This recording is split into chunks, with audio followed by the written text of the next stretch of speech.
జగన్మోహన్ రెడ్డి ఆ రోజు బ్రహ్మలింగయ్య చెరువు సాక్షిగా ముఖ్యమంత్రి గారు కోతవేడు దూరంలో ఇక్కడ అప్పుడు చంద్రబాబు గారికి సవాల్ చేసిన మాట వాస్తవం కదా.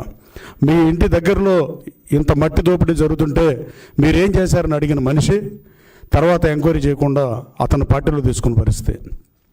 డాక్టర్ దుట్టా గారి మీద అనుచిత వ్యాఖ్యలు చేసినా, నామే చేసినా, గన్నవరంలో 4,000 మంది వైసీపీ కార్యకర్తల మీద కేసులు పెట్టించినా అన్నీ గాలి కుదిరి జగన్మోహన్ రెడ్డి తీసుకుని ఆ పాపం ఊరికే పోతుందని అడుగుతున్నా. నువ్వు ఏ విచారణ చేయని పరిస్థితి. నువ్వు నన్ను పోటీ చేయించేటప్పుడు మీరు చెప్పిన మాటలేంటి, ఈ పార్టీలో మనం ఉండలేమని చెప్పి, ఈ అవమానాలు మనం మొయ్యలేమని చెప్పి నేను పార్టీ మారా. కానీ అతను పార్టీ మార్చేటప్పుడు చంద్రబాబు గారు హోదా తీసేద్దామనే ఉద్దేశంతోనో, రౌడీలంటే ఇష్టంతోనో మరి ఎందుకు చేర్చుకున్నాడో జగన్మోహన్ రెడ్డి సమాధానం చెప్పాల్సిన అవసరం ఉంది. బ్రహ్మలింగ చెరువు చెప్పేందాక అలాగే పోలవరం గట్ల మీద మట్టిని తీసిన పాపం ఇది శాపంలో వెంటాడుతుందని నేను పలుమార్లు చెప్పా.